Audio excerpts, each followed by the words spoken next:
자, 오늘은 이미 역사적으로 많이 알려져 있는 주광조에 관해서 이야기를 해드리고자 합니다. 가수 이광조도 아니고 주황조도 아닌, 마찬가지로 앞에서 말해도 주광조, 뒤에서 말해도 주광조란 인물에 대한 한 설명입니다.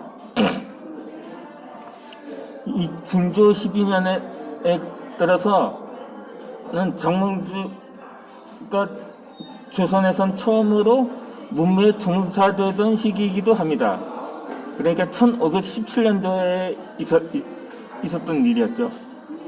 이 문묘라 하면 국가가 공인한 지식인들의 위패를 모신 사당이라고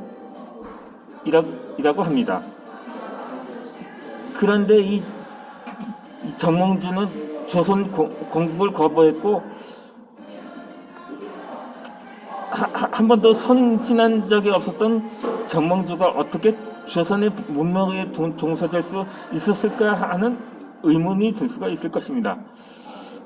그것은 전적으로 주광조의 노력이 있었다고 볼 수가 있습니다. 그렇다면 이 주광조는 뭘 믿고 정몽주의 문명 종사를 주도했을까 하는 질문을 던질 수가 있을 것입니다. 이 주광조의 인물에 대해서 잘 보여주는 일화 하나가 있습니다.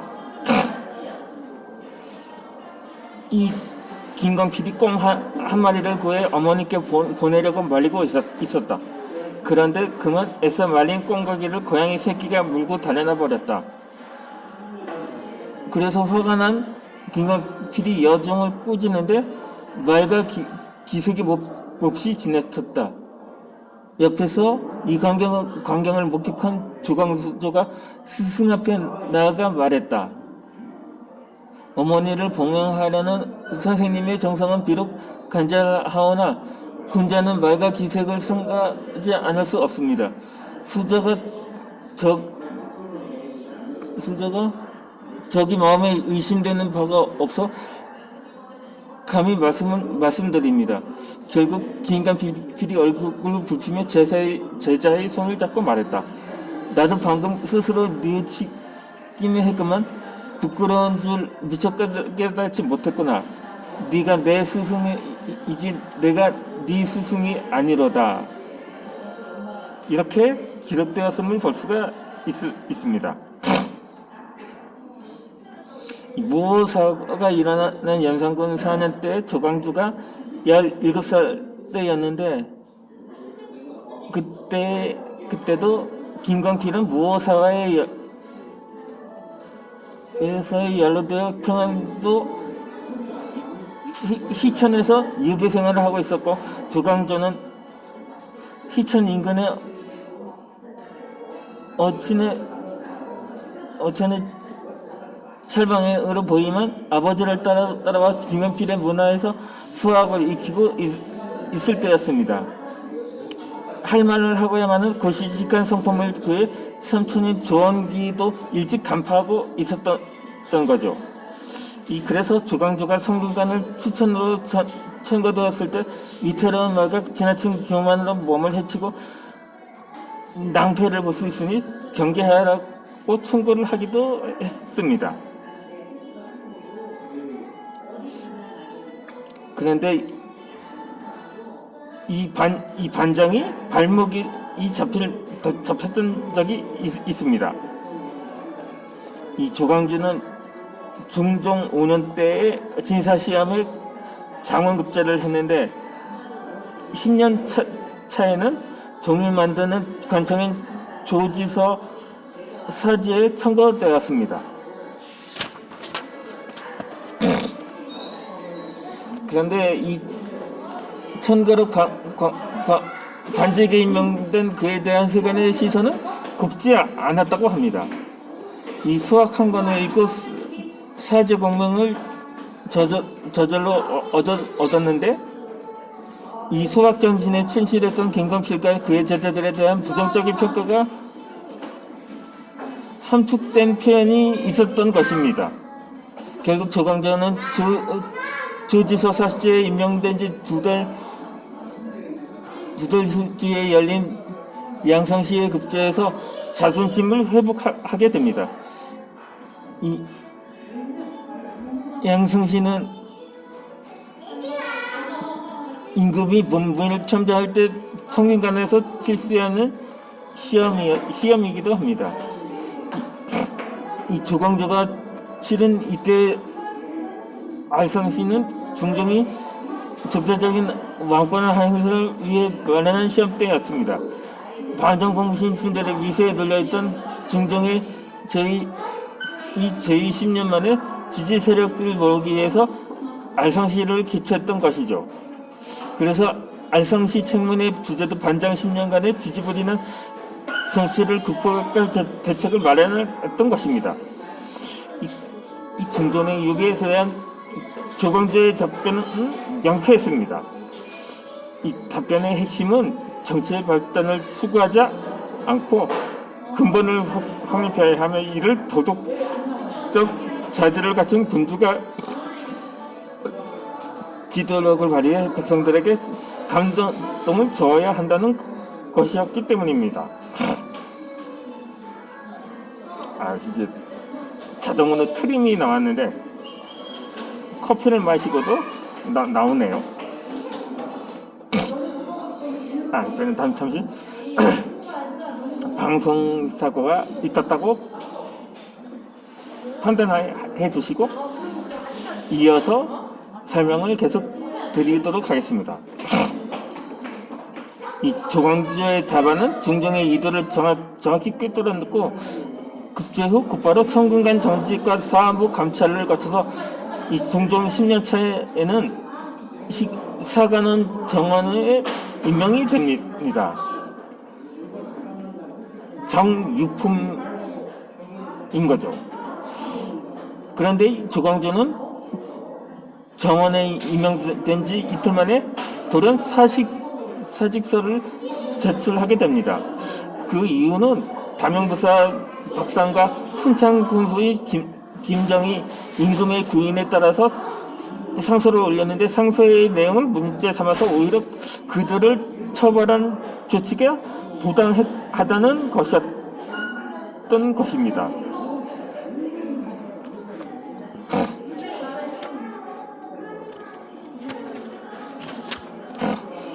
문제가 된 상소의 내용은 반장 3대장으로 알려진 박원종, 유승종, 성희안 등이 반장 초기에 왕비 신씨와 아버지 신수군을 제거한 후 자신들의 안전을 위해서 중종비 신씨의 폐위를 주도했다는 의혹을 제기했던 것입니다.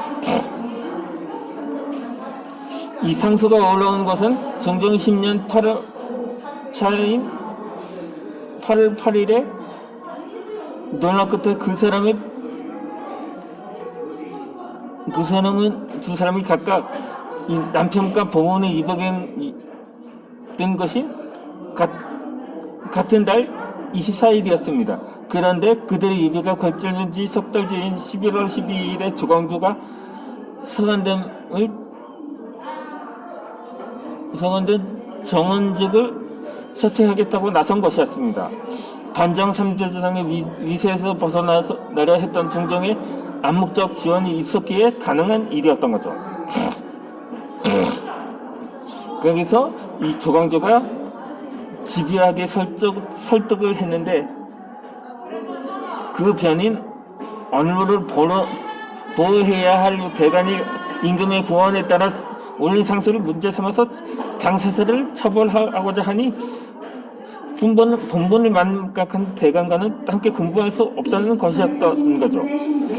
말단 양반이 올린 상소의 화장은 결국 조광조를 제외한 사안부와 사관원의 대간 전원을 교체하고 덕성과 김정을 다시 기용하는 것으로 종결이 됩니다. 그리고 조광조는 이 사건을 계기로 살인파 전체의 공론을 이끈을 주역으로 부상을 하게 된 거죠.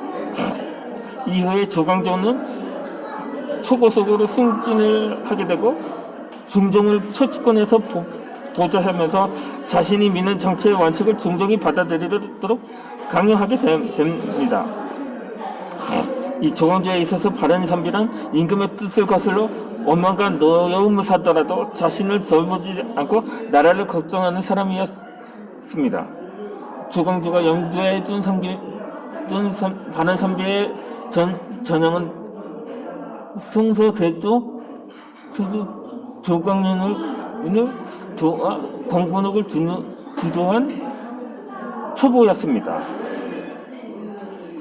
이 초보는 성태조의 권위로 이 논어를 배우기 시작해서 절반으로는 태조를 도와 천하를 안정시켰고 나머지 절반으로는 태종을 도와 태평을 이루겠다고 평가한 인물이기도 합니다. 이 초보는 성격의 장식에 성태조에게도 자기 뜻을 굽히지 않고 관철했던 일화로 유명합니다. 한 번은 초보가 청구한 인물을 성태조가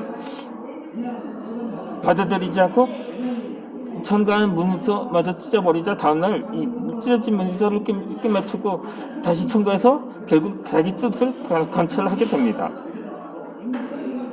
또 한 번은 성태조가 싫어하던 인물은 선거에 성태조가 문을 닫고 들어가 버리자 이 국문을 지키고 서서 끝내 자기 뜻을 관철한 일도 있었습니다.